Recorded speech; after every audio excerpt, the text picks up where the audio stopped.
أعوذ بالله من الشيطان الرجيم بسم الله الرحمن الرحيم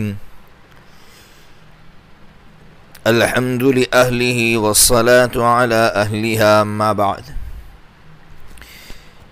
اس وقت حضرت شیخ الحدیث حضرت مفتی سعید احمد صاحب نور اللہ مرقدہ کی کچھ باتیں یاد آ رہی تھی جو آپ تک پہنچا دیتا ہوں۔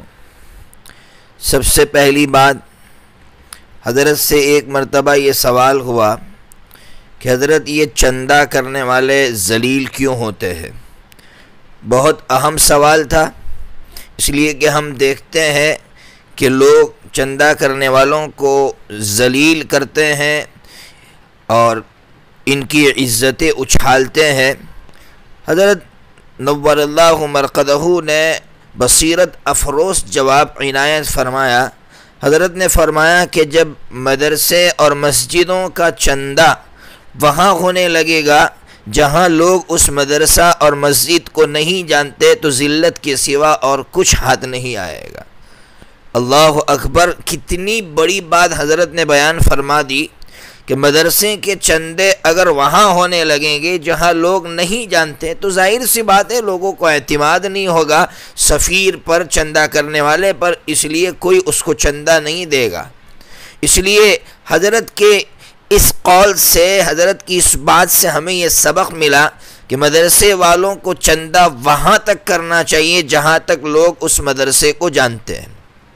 حضرت سے ایک اور سوال یہ کیا گیا کہ حضرت آپ کہہ رہے ہیں کہ مدرسوں کا چندہ وہاں تک ہونا چاہیے جہاں تک لوگ جانتے ہیں، تو ہمارا علاقہ تو غریب لوگوں کا ہے، وہاں سے تو ہم مدرسہ نہیں چلا سکتے۔ تو حضرت نے بہت پیارا جواب عنایت فرمایا۔ حضرت نے فرمایا کس نے کہا ہے آپ کو کہ آپ دارالعلوم کی طرف بڑی بڑی عمارتیں بنائیں؟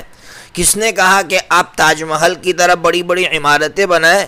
وہاں کے لوگوں کی حیثیت کے مطابق آپ بچے رکھیے، تعداد کم رکھیے، آپ جو ہے عمارت وہاں کے لوگوں کی حیثیت کے مطابق بنائیے۔ یہاں تو ہر شخص تاج محل بنانے کے لیے بیٹھا ہے، اس لیے چندے دور دور تک ہو رہے ہیں۔ حضرت نے فرمایا یہ بہت بڑی غلطی ہے۔ مسجدوں کے معاملے میں بھی یہی ہو رہا ہے کہ مسجد عالی شان بنائی جا رہی ہے اور اس کے پیچھے خرچ ہو رہا ہے، دور دور تک چندے ہو رہے ہیں۔ حضرت فرماتے ہیں پھر ذلت کے سوا اور کچھ ہاتھ نہیں آئے گا۔ اب دوسرا سوال سنیے، حضرت سے ایک دوسرا سوال یہ کیا گیا کہ حضرت دیوبندیت کس چیز کا نام ہے؟ اس لیے کہ جواب سے پہلے سمجھیے، عام طور پر یہ سمجھا جاتا ہے کہ دیوبندیت یعنی حنفی مسلک کی اشاعت کا ایک مرکز ہے۔ لوگ یہ سمجھتے ہیں کہ حنفیت یعنی وہاں سے حنفی مسلک کی اشاعت ہوتی ہوگی، دیوبندیت کا یہ مطلب سمجھتے ہوں گے۔ حضرت نے کتنا پیارا جواب دیا۔ حضرت نے فرمایا دیوبندیت دو چیزوں کا نام ہے۔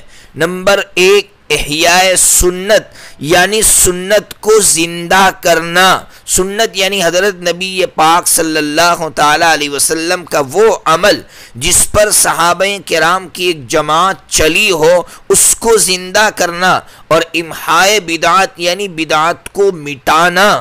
بدعات آپ سمجھ گئے کہ جس پر صحابہ کرام کی مقدس جماعت نہ چلی ہو، اس کام کو کوئی ثواب سمجھ کر رہا ہو تو اس کو مٹانا۔ ان دو چیزوں کی تحریک کا نام، اس کے مشن کا نام دیوبندیت ہے۔ باقی دیوبندیت کوئی عمارت کا نام نہیں ہے، جو ہے حنفیت کی اشاعت کا نام نہیں۔ حضرت نے فرمایا ہمارے یہاں مالکی بچے بھی پڑھتے ہیں، شافعی بچے بھی پڑھتے ہیں، حنبلی بچے بھی پڑھتے ہیں۔ تو خلاصہ یہ نکلا کہ دیوبندیت ایک مشن کا نام ہے۔ پھر حضرت سے ایک تیسرا سوال یہ کیا گیا کہ حضرت یہ طلاق کا حق مرد کو کیوں دیا گیا، عورت کو کیوں نہیں دیا گیا؟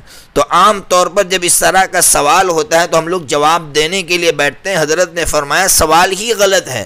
کیوں حضرت؟ سوال کیسے غلط ہے؟ تو حضرت نے فرمایا طلاق کوئی حق ہے ہی نہیں، بلکہ یہ تو ایمرجنسی ایگزٹ ہے۔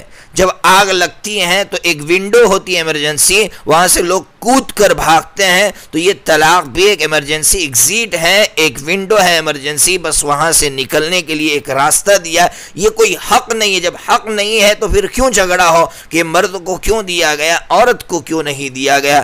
اللہ تبارک و تعالی یہ جو ہمارے اکابرین ہیں جو اس دنیا سے چلے گئے، ان کی ایک ایک بات پر عمل کرنے کی ہمیں توفیق عطا فرمائے، اور ایسی بصیرت ہمیں بھی عطا فرمائے۔ ایسا لگتا ہے کہ اب بصیرت لوگوں کے اندر سے نکلتی جا رہی ہے، اور اس وجہ سے نکلتی جا رہی ہے کہ وہ تقوی نہیں رہا، اللہ کا وہ ڈر نہیں رہا، اللہ کی وہ خشیت نہیں رہی۔ حضرت مولانا ولی رحمانی صاحب نور اللہ مرقدہ اس دنیا سے چلے گئے، اللہ تبارک و تعالیٰ نے کیسی بصیرت عطا فرمائی تھی، اللہ تعالیٰ نے کیسے بڑے بڑے کام لیے، کیسی جرأت عطا فرمائی تھی کہ جب مخالف طاقتیں حضرت کے سامنے آ کر بیٹھتی تھی تو آنکھوں میں آنکھیں ڈال کر بات کرتے تھے، صرف اس لیے کرتے تھے کہ ان کو اپنی زندگی کی کوئی پرواہ نہیں تھی، بس اللہ کا دین آگے بڑھنا چاہیے۔ بصیرت اللہ تعالیٰ نے عطا فرمائی تھی، اللہ تبارک و تعالیٰ ہمیں بھی ایسی بصیرت عطا فرمائے۔ وآخر دعوانا الحمد للہ رب العالمین۔